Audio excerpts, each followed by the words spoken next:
Good morning. This is Australia calling. We brought the sun, although you give it to us. Thank you to the underground team in advance for having us here, and to our friend Sam Lang, and before him Rachel and Greg from Mungarara for introducing us to such a great community here in Aotearoa, New Zealand. Thank you. I've actually decided to not do what I would ordinarily do and just rehash an old presentation, so I've made a new one especially for you, so here goes. That's the easiest thing to do, right?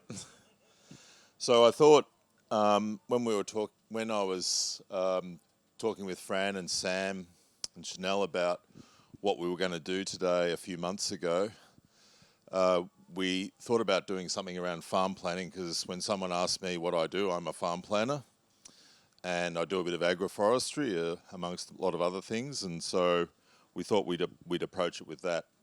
And I thought on the plane over, I was writing up a report, and I always use the Regrarians platform to write reports, and I write them in my little black book first, and then so I did the same for here. So here goes. First of all, we're from that place. I think it's that direction, isn't it? Yep, good. As long as the plane goes that way. And I'm from Djaja country, which is in the centre of Victoria. It's incredibly geologically diverse.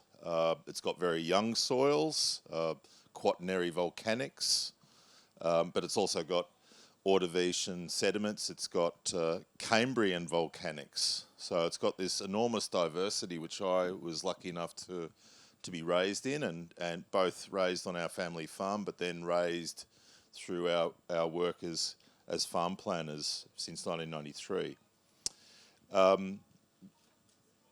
What has emerged from all of that learning is a number of things that we do, one of which we've been producing since 2015, and some of you will be kind contributors to that.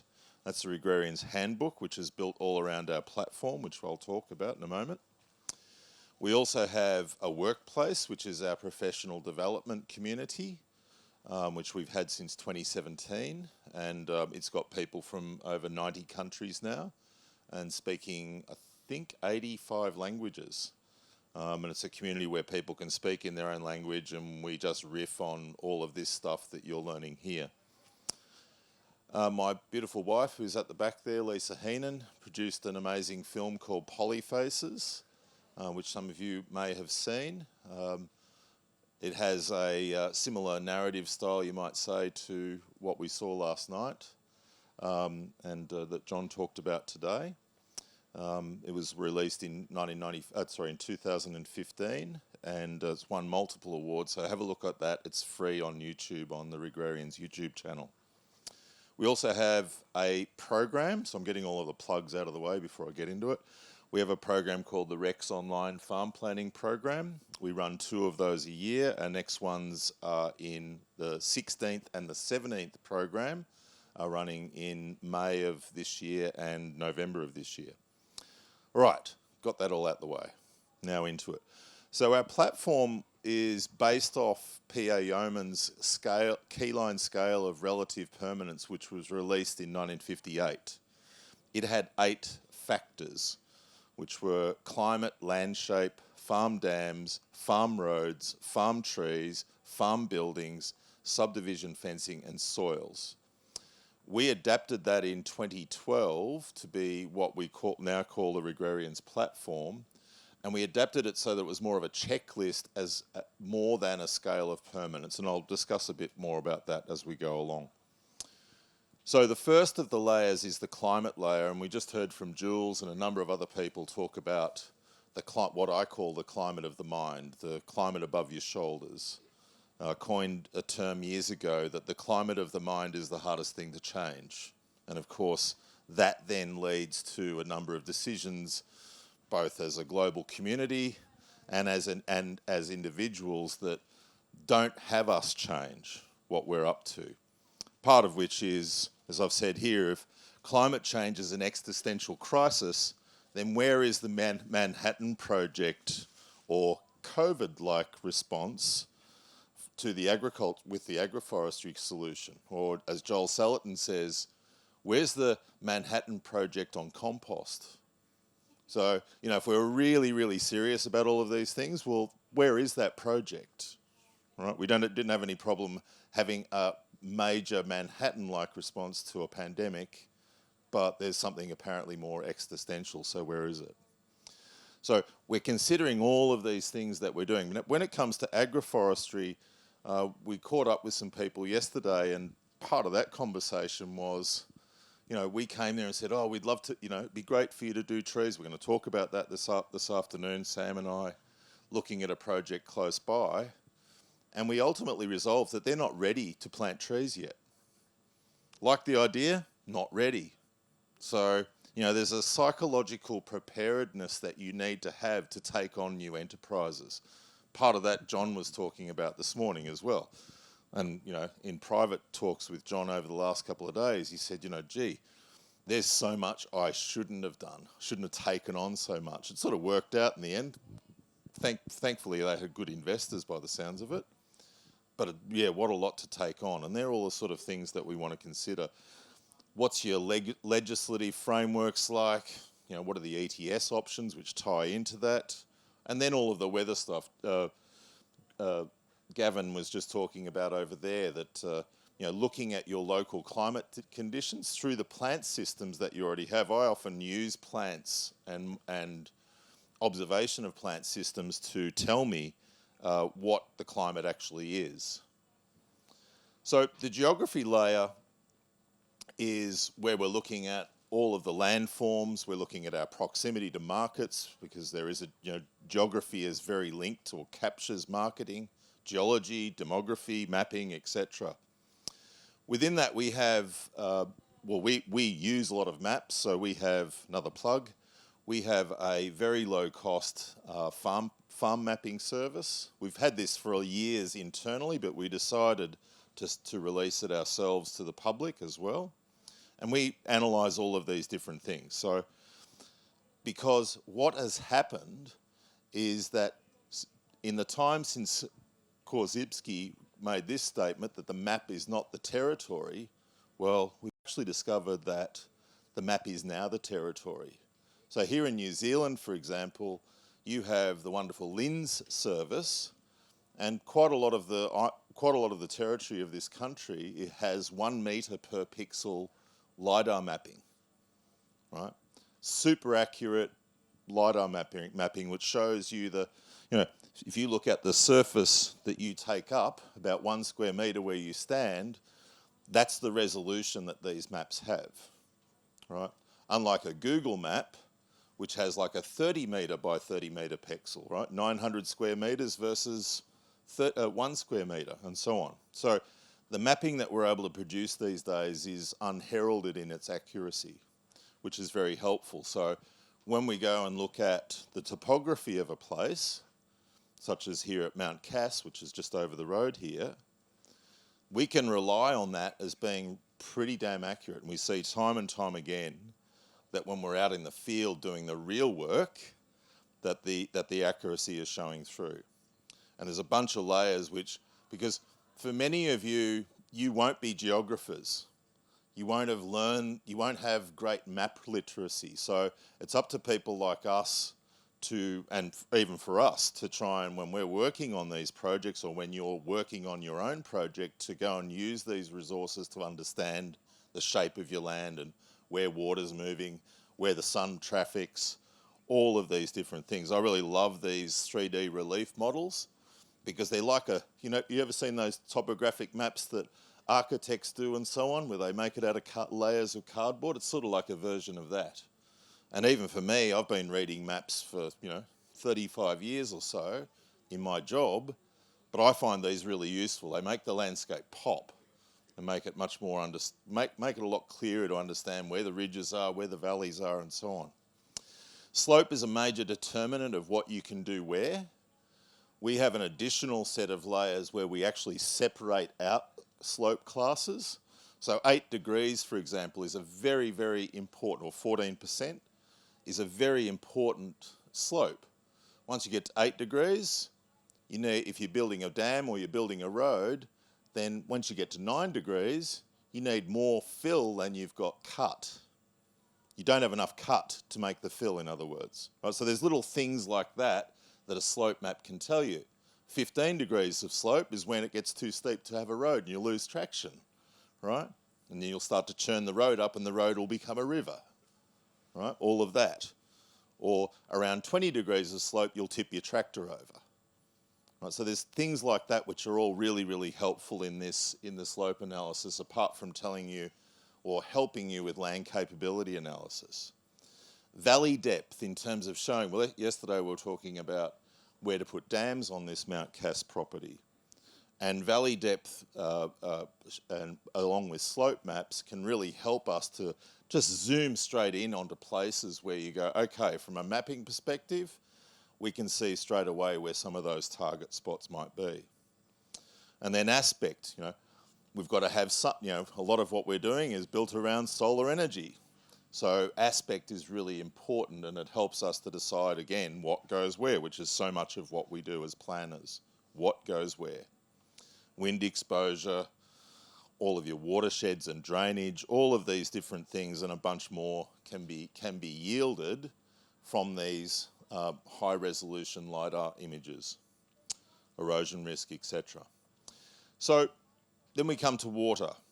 From the perspective of agroforestry systems, agroforestry being this portmanteau of agriculture and forestry, well, you've got to understand all of the consumption. So when we look at our starting point with water is not where we can put things, it's how much do we need? And we ask the question, what quantity of what quality of water do we need? Right? Humans need very high quality water. Pigs need really high quality water. Chickens need really high quality water. Sheep don't need as good a quality water. We love to give it to them, but they don't have the same requirements as, say, humans, pig, or the omnivores amongst us, amongst those that we husband, require. Every animal needs a different quantity. Every plant needs a different quantity. So we're looking at using crop factor analysis for when we're looking at doing plant supply. Do we have enough to supply the needs of the plants that we've got? Do we have enough for the animals, and what quantity of each quality? Then we're also looking at expansion, because one of the things that happens when you do this sort of work is that you increase carrying capacity. You increase the number of animals, plants, etc. that you're carrying. And so, of course, that can put you in a pickle if you're planning for how the system is now. We've seen a lot of times what people do is they undercapitalise by putting in too small a pipe. Right? You realise that an inch, and one of the questions I have is, work out how much cost it is per metre per diameter. Remember, an 1.5-inch pipe carries 2 times less water than a 2-inch pipe. But if you're paying $1.50 a metre for an 1.5 inch, you're paying $2.20 or so for a 2-inch. So the 2-inch is much better value. Right? There's all of those little factors which come into this. The integration of dams. Coming from Australia, we build a lot of dams. There's a lot of dams over here. You also are blessed in a lot of these areas with springs and so on, which is fantastic. We're always looking at where are the sources of water and how we're trying to get it around. So part of that, like this is an example of a project I just finished designing.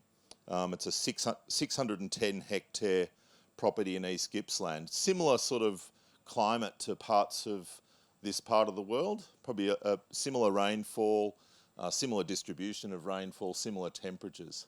G'day, mate. So what we did here was a pretty simple makeover. This is a carbon project, but it's carbon and cattle. So it's an existing cattle property. So we're trying to mix in the two, which is part of what the theme of today's program is about. So here, I basically put in a pipeline system, a 2-inch pipe network where I found 2 dams, which you can see the straight lines there, pumped it up to a 250 metre a 250,000 litre tank on the highest point and then gravitied from there, using portable, what we call solar trailer pumps. So we have these innovations in Australia where you can buy a pump on a trailer with 2 solar panels. You just hook it up to your dam and straight away you can get, in this case, it'll pump 15,000 litres per day at 100 metres of lift with a diaphragm pump. Really, really efficient. And if you get lower head, then you get much better performance. So we've distributed the water in a way so that we're mostly using the ridges, and this is the keyline philosophy. So in keyline geographic analysis, the starting point is lay out all of your ridge lines. Now, getting around here, you can see a lot of farms have put their roads on ridges. Right? The ridges in foothills topography are generally the flattest parts of the landscape. So, and of course, watersheds away from them, so they're safe. They're safe from the perspective they've already got the shape. They're safe because the water's going away from them and all that. So that's what we've done here. Got the water around. Yep. All right. We'll get onto that a bit later. There's some other layers on that I'm building up.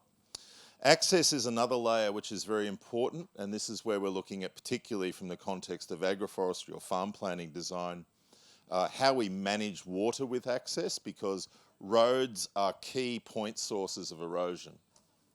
Yesterday, going around Mount Casa, we were looking at where could we put a dam right up high in the landscape, and because it's been wet over the last few days, we could see where all the water was collecting off the roads. And where we go, right, look at all of that puddling from this road, which has got this nice 2% gradient going up. It's an inslope road right on top of the hill. It's actually carrying water to this saddle, right? And the saddle is generally the highest place in a landscape where you can have a catchment dam, and it just happened to have all of these roads leading to it. So that's an ideal place to go and put, in their case, about 1 million or 1.5 million litres of water quite easily. So when we're looking at a road, when we're looking at a network of roads, again, the topography is where we start. We mark out all of those ridges. So we're looking at really 2 types of alignments, what we call a vertical alignment, where we're going perpendicular to contour, so we're going across the contour, ridges in other words. And then the other type of alignment is when we're going on a horizontal alignment, more or less along the slope, along the contour. And then we're looking at trying to identify on your map all of the points of interest, we'll call it, right? Points, as John might have said, points of curiosity, right? Where are those places where we're going to zoom in on and go, maybe I've got a problem there, or maybe I've got an opportunity. When we look at crossing valleys, something that we do when we're crossing valleys is, well, your conventional thing, go and put a pipe in there. We put a dam in. At the very least, we find this all the time cheaper. It's cheaper to go and spend two hours or 3 hours with a D5. It'll cost about $120 an hour with an operator, thereabouts. And you've now got what we call a wetland crossing dam. Or you can spend $800 and put a culvert in. Culvert gives you nothing except an erosion challenge coming out the other end. Now you've created biodiversity, a habitat, and a beautiful place, and a permanent crossing. So there's those sorts of things that we will do in those sort of positions, or build a dam. We're also concerned about optimising road surface profiles. This is a really big thing that I see people just not talking about. One of the biggest, when you go out and about, have a look at the shape of roads, how poorly they are set up. And, get a grader in. Graders are very, very cheap pieces of equipment to come in and do a really good job very quickly. If you can, get that 3 to 4% slope across a road, because then your water has no choice but to run the shortest distance. If the road is less than that, it will start to flatten out, then water will make its own mind up about where it goes. Right? And that's not what you want to have on a surface that has almost the same runoff coefficient as a roof. Right? Roads are 60 to, if they're a gravel road or a dirt road, 60 to 90% efficient catchments. Right? Your roof, if it's a tin roof, it's about 90% efficient catchment. So any wonder you get so much erosion off a road. It's the simplest fix you can do. It's just change the profile. Just get a grader. They're very fast, very nimble, and do a great job. We can also change the profile so that they can actually harvest water, such as we've got here. So this is something that we developed in 1999, was what we call the gradient catchment road. It's where you're actually using a road as a catchment. Part of the reason why this happened was because we were so successful at increasing landscape function that all of the rainfall infiltrated. So on properties that have dams as their primary source of water, we weren't getting the dams weren't filling anymore from runoff. So we had to think out of the box about how we could do that. Well, hello, here's a bloody road, right? So you use the road, it keeps compacted, it's got the shape, you create the gradient. Of course, then it's going to act like a gutter off its own roof, right? So these have been a real boon all over the place, and we've had any number of people who've done these things, and it's been the difference between them having water and no water, getting through what we call a green drought. In Australia, a green drought is when you've got enough rain to grow grass, but you haven't had enough rain to fill your dams. Yeah, so you can have all the grass you like, but your stock still need to drink. Another thing that we do, and we've got a whole lot of internal plugins and analyses that we've been developing. My colleague and great friend, Georgi Pavlov, who's a genius, polymath, autodidact Bulgarian genius, who lives in Finland, and Finland for 179 days of the year to avoid its 62% income tax, and the rest of the time in Greece. Anyway, and he's a Bulgarian resident where they have his business is registered there because they have a 10% flat tax. So that's another part of his genius. One of the things that we do a lot of is we've got a lot of gradient checks. Gradients to us are like such a big thing because we're so much of the time we're trying to manage water. So we pull in a digital elevation model of the type I talked before, that LiDAR mapping, and this is what we did. I just did some quick stuff here of the Mount Cass property. I then went into Google Earth and just drew went over some of the road network that they've got. And what we've done with this is that within literally about 20 seconds, it then calculates the gradient of the road at 25 metre intervals or less or whatever you want.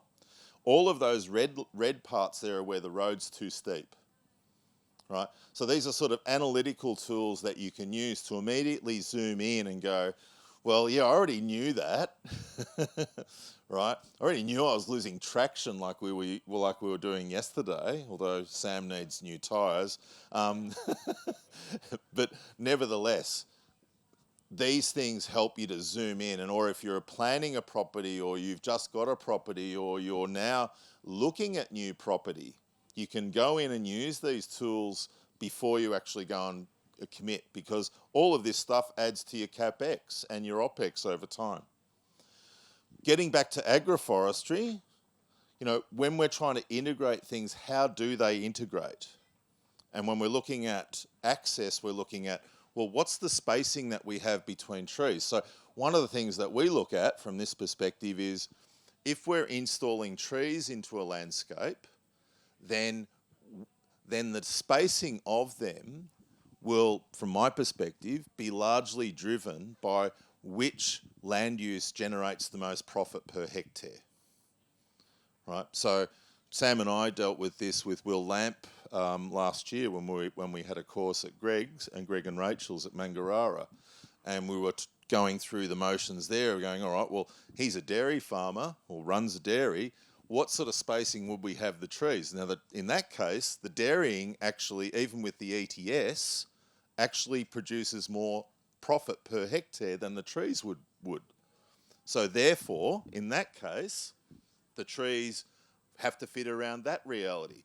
Go to Greg's got the ETS, he's got the 20 metre spacings between single lines of trees, because in his landscape running beef and sheep, it's actually the trees from the ETS which generate more profit per hectare. So your decision making changes, right?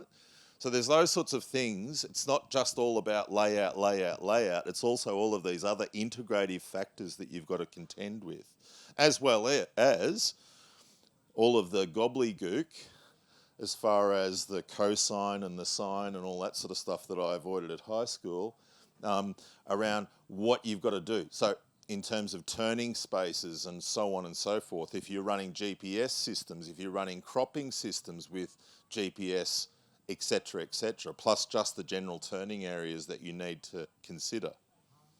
We've already done that. So here we come back to that plan of that this emerging plan, and look where the road network is. One of the genius, I think, of keyline design is that if you do it properly, there's all of this continuity between lines. So it starts to look like a suburban network where, if you look at us in a suburb, the roads are not only roads, they're where the drainage goes, they're where all of the underground services go, etc. So or like in your house, you have what's called conduits, right? So we start to develop on the farm this conduit-based approach to planning, and it's very elegant because the land tells you where to put it once you understand the shape of it and you follow these patterns, right? So going along with your ridges, if that's where you've got your roads, well, where's your water pipe going to go? And conversely, right? And on we go. Ecosystems. This is what I would have done if I had have followed my old way. So some of the questions. So because, and this leads perfectly to what John was talking about this morning. Great job this morning, by the way, mate. Thank you. Like here. So why? Because the increasing simplification of agricultural landscapes is taking an enormous toll on the biota and ecosystems of the planet. When? Well, take stock of the biodiversity that exists, not just above the ground, but also below, and look to enhance it, which John pointed out very clearly, Gavin pointed out very clearly as well in his presentation.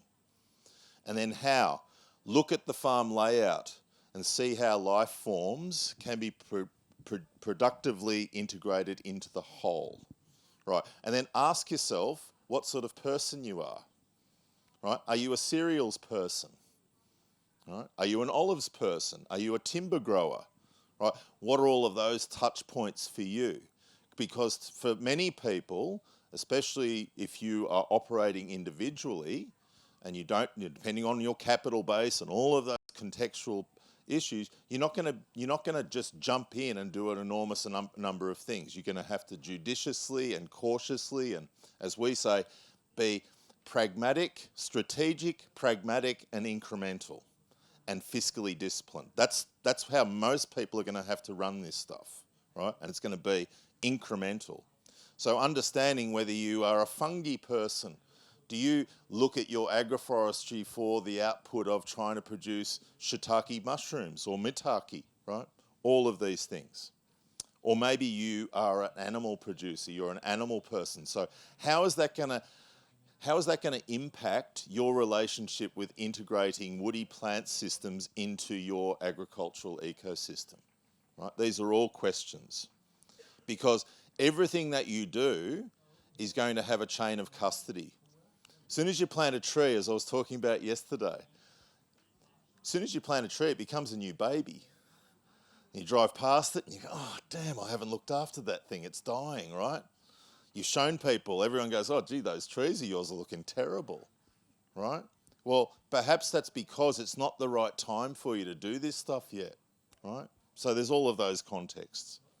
So layouts. So layouts, to me, there's so many. And there's layouts within layouts. So this is an olive grove that I put in 2000 at Campbell, the top one. It's a beautiful farm, Manor Hill Estate. And in this case, we use the keyline layout. It's the first keyline olive grove in the world that we're aware of. And we were so anal back then. Back then this was in 98, 99, we had a surveyor work on board.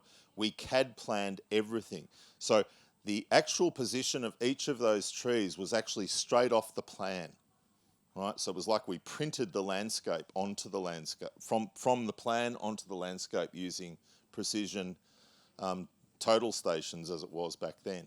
These days we've got RTK GPS, we've got tractor guidance systems, all of that sort of thing. So it's very, very possible. You won't know this, but all of these trees are actually symmetrical even though they're on a curve, which is quite a geometric feat. But anyway, we'll move on from that sort of nonsense. All right. So alley farming. Alley farming to me is it's one of the, for me, one of the best ways to do agroforestry, because it basically complements the prevailing systems that most people have. It also means that you can overcome to an extent that self-doubt that so many people have, like Gavin was talking about, oh, the trees are actually going to impact production, right? As he said, that's a myth.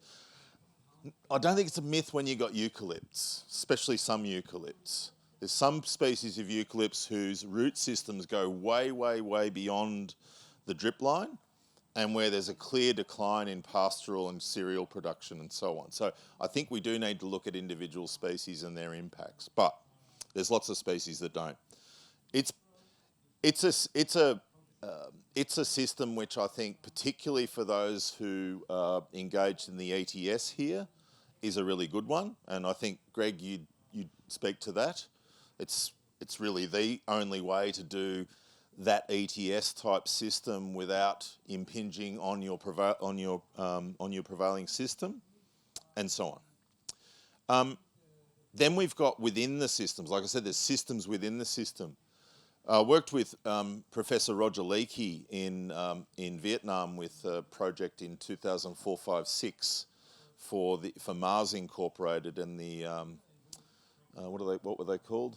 The cacao cartel. I can't remember anyway. It was Nestle and all that mob, and we at that time we were developing a research planting of cacao for the International Cacao Foundation. That's what it was. And within that, he said, why don't we use Excel to design the layout? Because we're looking at developing these quite, what you would these days might call a syntropic agroforestry system of incredible detail. So we designed the whole plot on Excel, and I've been doing it ever since and training people. And this is about what we would call an interplanting layouts, where you've got multiple numbers of species along a row and then along adjacent rows, which are all integrated with some purpose for their placement, whether that's as we've got as a canopy species, a sub-canopy, an understory, a mulch underplant, or so on, or the kind of descriptions that Ernst Gotch has developed with syntropic agriculture. Then we've got what we call inter-row planting. This is a very interesting one. This is a planting I did in 1998. It's at 900 metres above sea level, gets snow pretty well every year, a few days a year, gets down to about -10. I took a bit of a punt, and I planted a very fast-growing acacia, which grew 3 metres, 4 metres in the first year, Acacia dealbata. And then in between that, I planted a frost-sensitive eucalypt on a farm that didn't produce any durable eucalyptus species. So I wanted to get some durable eucalypts here, as did the client. And it worked, because basically those fast trees grew up, created a nurse tree effect, and of course as well created a light well which the Eucalyptus cladocalyx then just searched to. And once they got up and about, they were fine. Frost risk over. Now that all of those acacias are out and it's all a eucalypt forest of very high value. So that's another way of playing it. Then we've got these integrations along laneways, avenues, all of those sorts of. Just trying to show you there's lots of different places in the landscape that you can integrate trees into, as opposed to taking over the landscape, which is how a lot of people contend with agroforestry. You can, of course, do block plantings, but there's a lot of other types of plantings that you can do. I did a bucket list trip last year. At the end, we did a tour last year, and the last course that we did on that tour was at a place called Herdade de San Luis, just south of Evora in the south of Portugal. I met Francisco Alves in Menorca in 2019. Joel Salet and I were teaching a course on San Felipe there, a 1,000 hectare property in Menorca. And Francisco came and we've been mates ever since. And if you ever get to Portugal and you want to see something that's outstanding, this is one of the most outstanding farms I've ever been to. He only feeds, he's got about 400 cattle, about 800 sheep, he's got about 800 goats, and he's got about 800 pigs. And the pigs have a higher oleic acid content than what oleic acid was named for, olive oil. Right? So more omega-3s than olive oil. Most of the pig meat that you eat will be higher in omega-6s than they will be in omega-3s. And he gets from his Quercus ilex and Quercus suber plantings which is holm oak and cork oak, 2,500 kilograms per hectare per year of acorns, which is actually not a bad cereal yield for some areas. But he gets that year in, year out. John, just to the north of you and around you, you've got a place called Thousand Oaks just to the south. You go all the way up through all of those beautiful live oak forests. It's basically an analogue of this. Yeah. Now, talking to someone before about oaks are dangerous to livestock. A lot of people are concerned about them. This was the interesting thing about I spent 5 days with Francisco and 2 on the course, and just walking around with him and gleaning his knowledge about this. This is a system that people have been running for 5,000 years. Right? It's a very, very, very old system. And he uses the pigs strategically. They eat acorns for 9 to 11 months of the year. And he uses them as the cleanup crew. So they go through and clean up before the cattle come.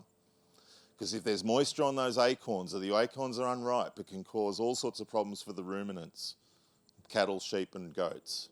Right?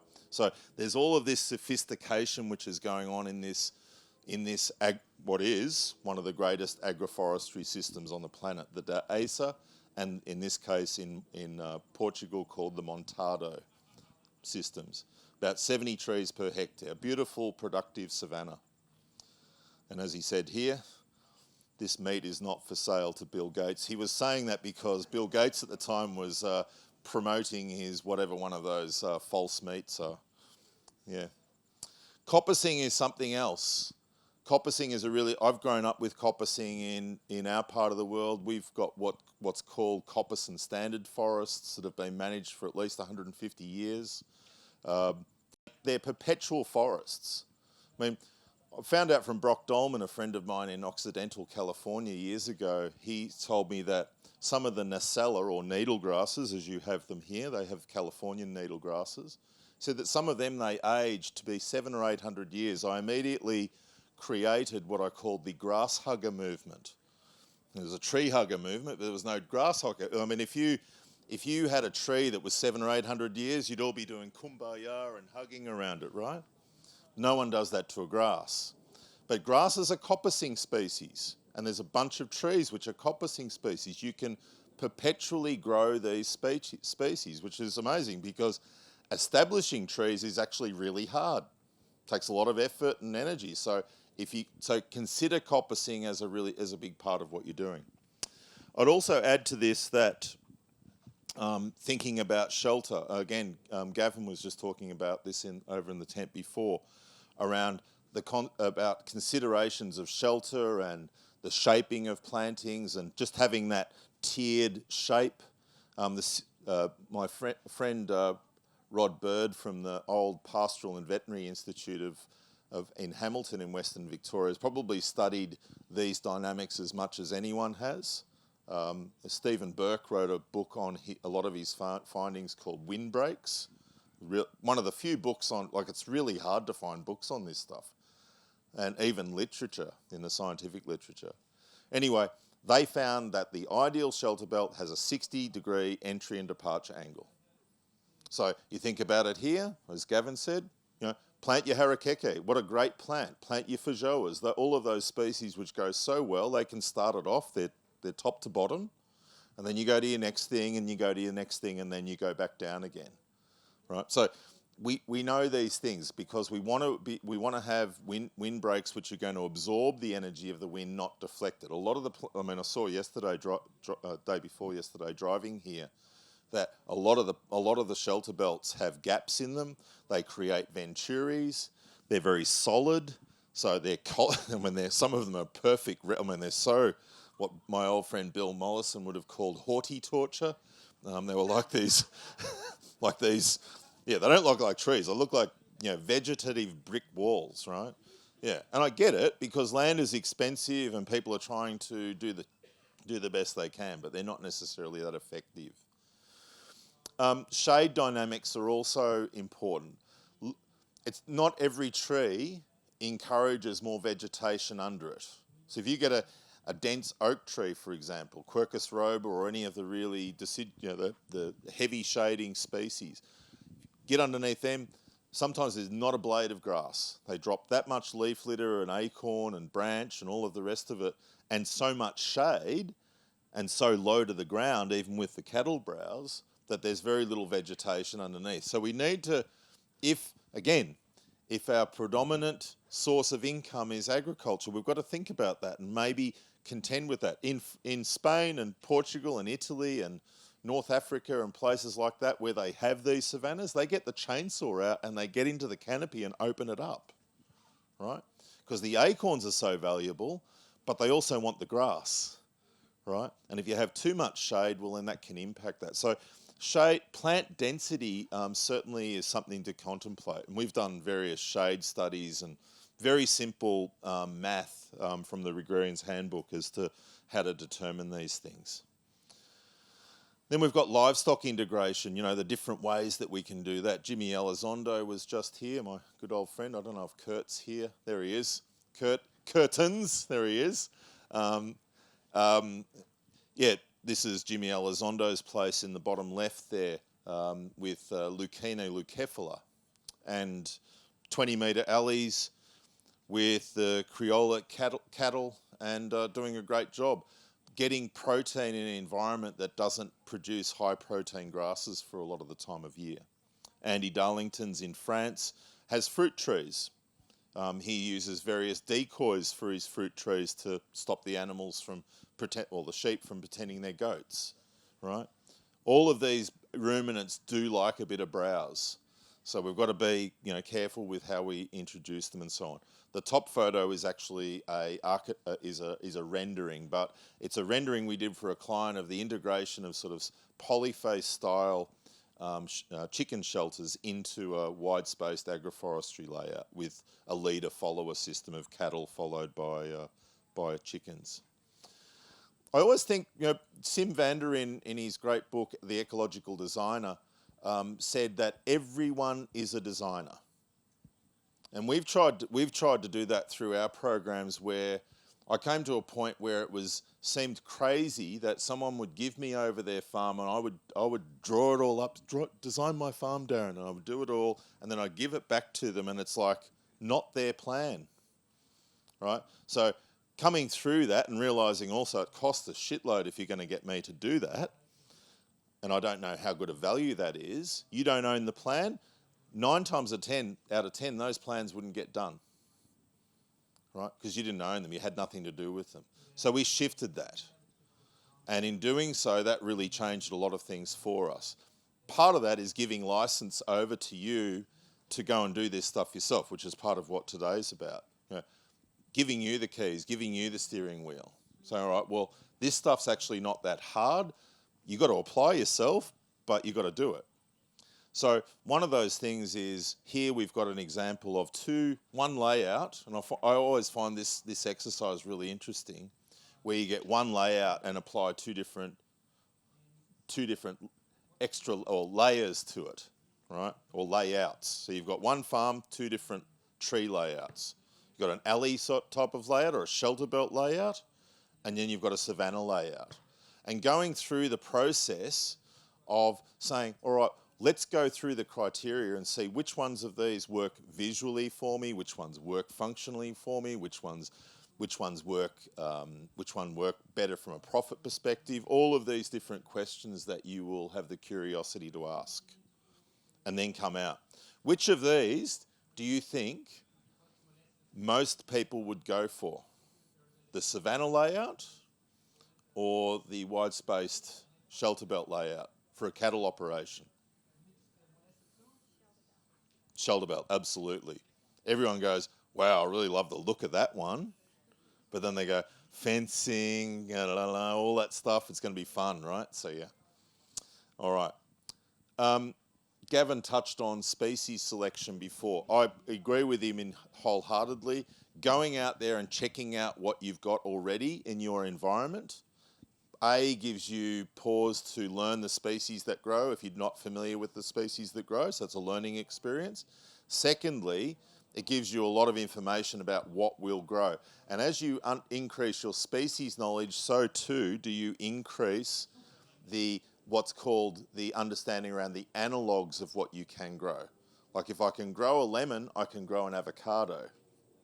Right? They have very similar heat day degree or heat unit requirements, very similar soil needs, etc., etc.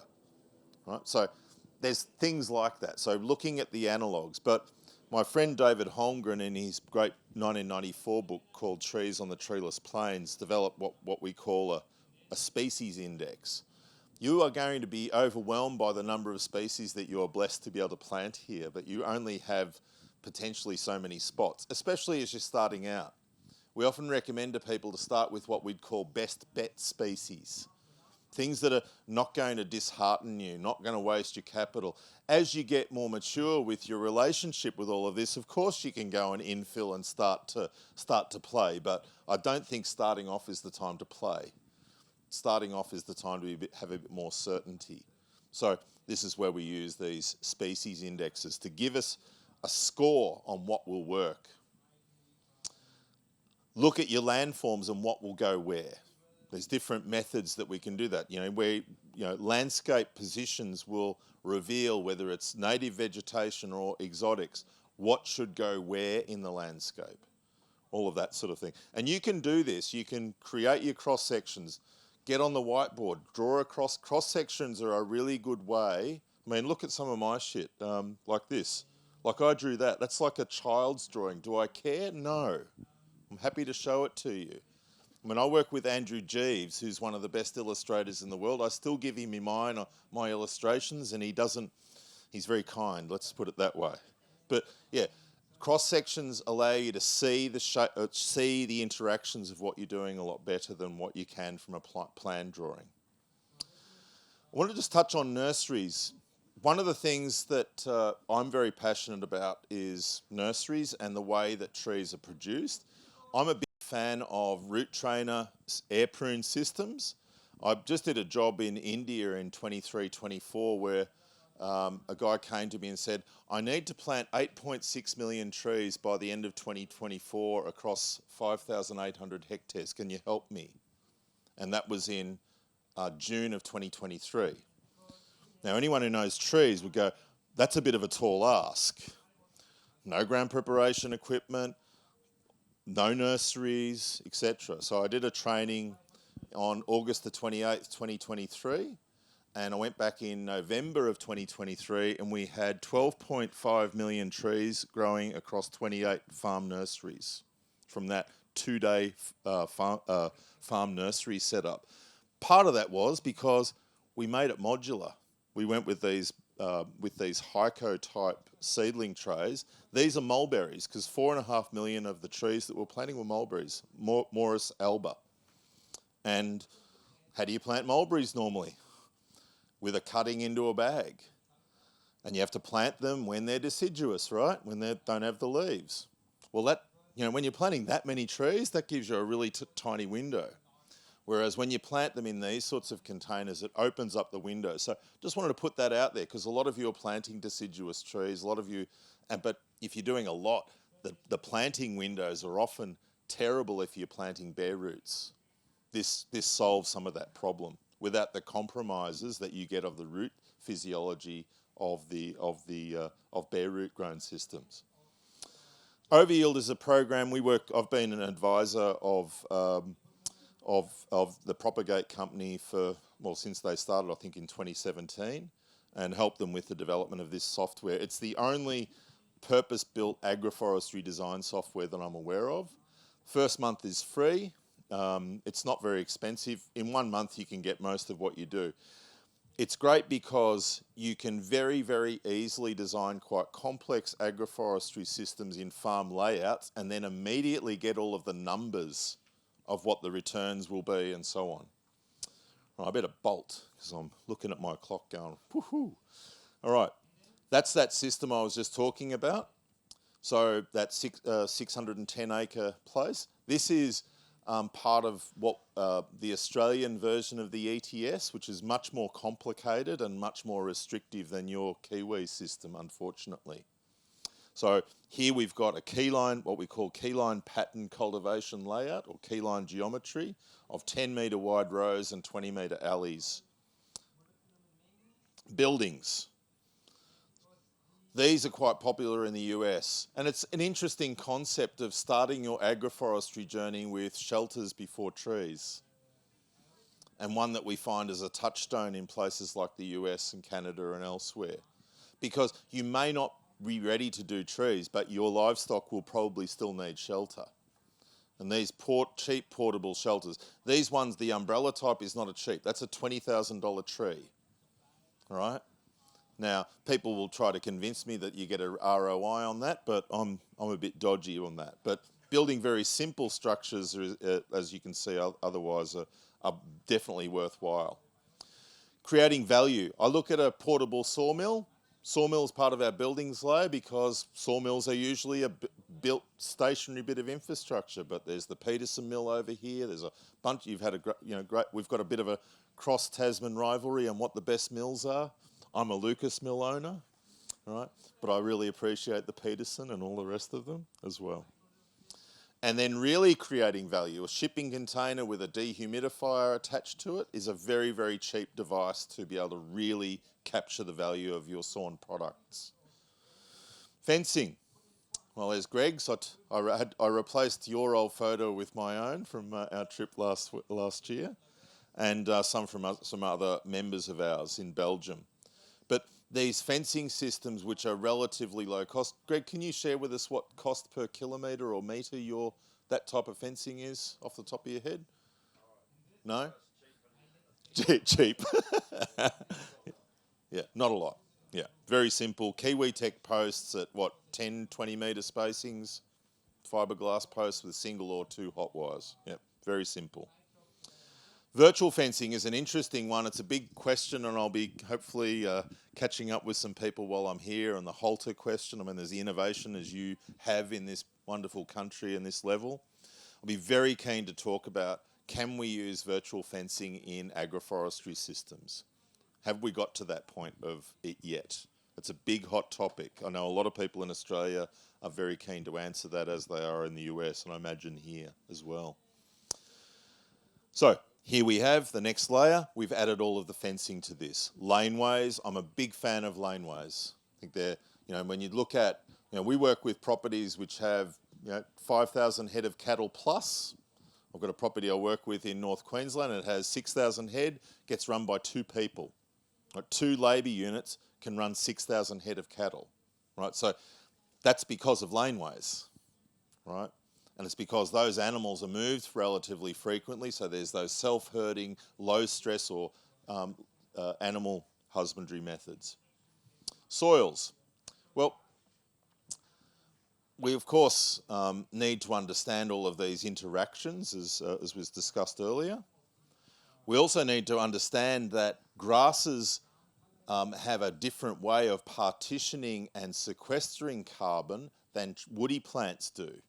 This diagram up in the top left here was one that I found from a 1953 University of Wisconsin study, which looked at the different way that prairie grasses sequester carbon to how an oak woodland would, right? They both sequester carbon. They more or less sequester about the same amount they just put it in different places. The trees put it mostly into woody material, because a tree is about 50% carbon, whereas grasslands put most of it into the soil. Thank you.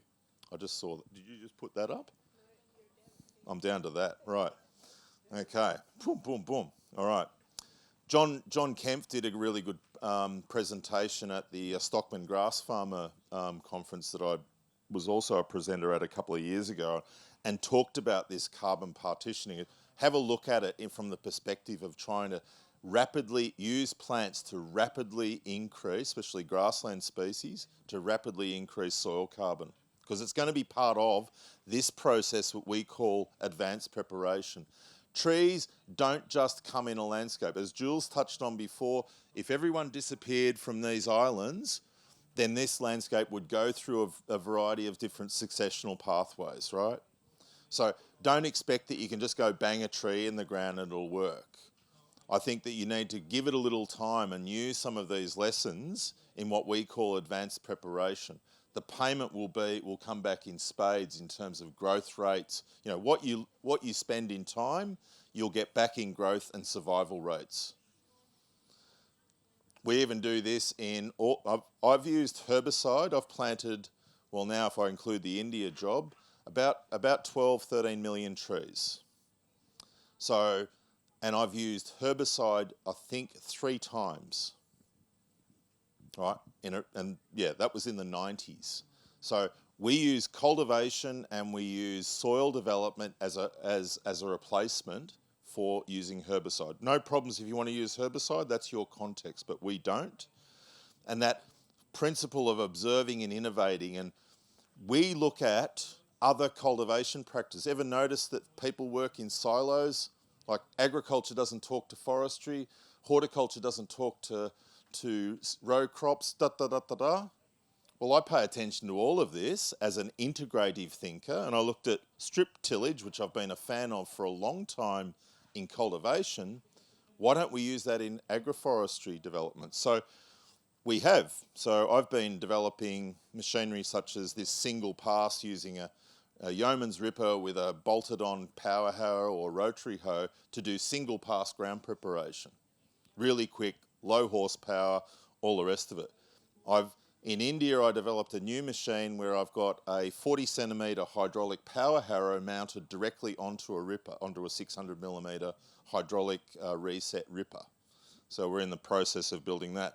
For propagate, I put 2 of them together. Notice everything's single row.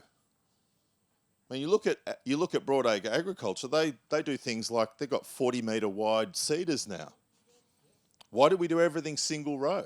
We've got 200 horsepower tractors going around and doing everything single row, just blowing diesel. There's absolutely no reason why we can't do 3 metre or 4 metre rows in one pass. Got the power, got the traction, why not? Just no one's just actually thought of it. We have. So we're doing all of that sort of thing. Thinking so how we can save and honour every bit of diesel we use. Thank you. So economy. This is where we're looking at all the budgets. We're looking at the ROIs. So we've got the water budget, right? All of these bills of quantities. Your plan is made up of bits. And to honour your investment, you need to understand what those bits are. Your shopping list and then the return on that capital. Your establishment budget, whether for the trees. Overyield provides really, really good base for that because it also includes any carbon yields you might have as well. And OPEX, operational expenditure over the term.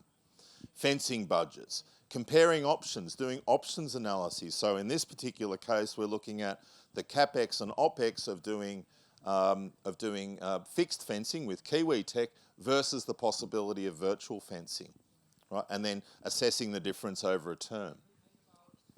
Energy, we're just about out. So, will we have a new biomass age? Will we have that Manhattan Project on unlocking the enzymes which are going to unlock all of the vegetation that we can replace oil with? Is that where we're going to go? I don't know. I'm not a futurist. I don't get into that sort of game. But there is possibility there. Farm like a gardener and garden like a farmer. The great Jean and Ida Pan. If any of you haven't read this book, I highly recommend it to you. It's a brilliant piece on looking at the potential for the new wood age, as well as preventing fires, getting more biomass into the environment, and all of the rest of it. Wood gasification. My friend Oliver Holmgren just got awarded a Churchill Scholarship, and he's studying this all around the world. Already got a prototype of a Toyota Dyna. All of the cars in World War II were powered with this because of fuel rations. It's not new technology, but no one's actually picked it up again because of the dominance or the hegemony of oil and gas, right? And we all know where that's going, right? Regenerative fuels as opposed to degenerative fuels. It's all there, but we just haven't put the Manhattan into it, right? The investment hasn't been directed. All Power Labs in California and Berkeley doing an amazing job with their gasification plants. It's really mature technology and the sort of thing that when we produce so much biomass on our operations that there's the possibility, even from using fodder willow through forage harvesters, those sorts of things are the things that people are doing now.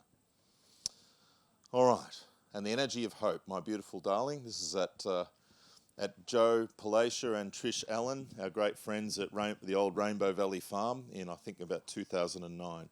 This is the other energy we have, the energy of hope, the energy of curiosity. Can we do this or will we not? It's up to you, and that's where I'd like to leave it today. So thank you. If you have any questions, I think we're out of time, but I'll still take them. Thank you.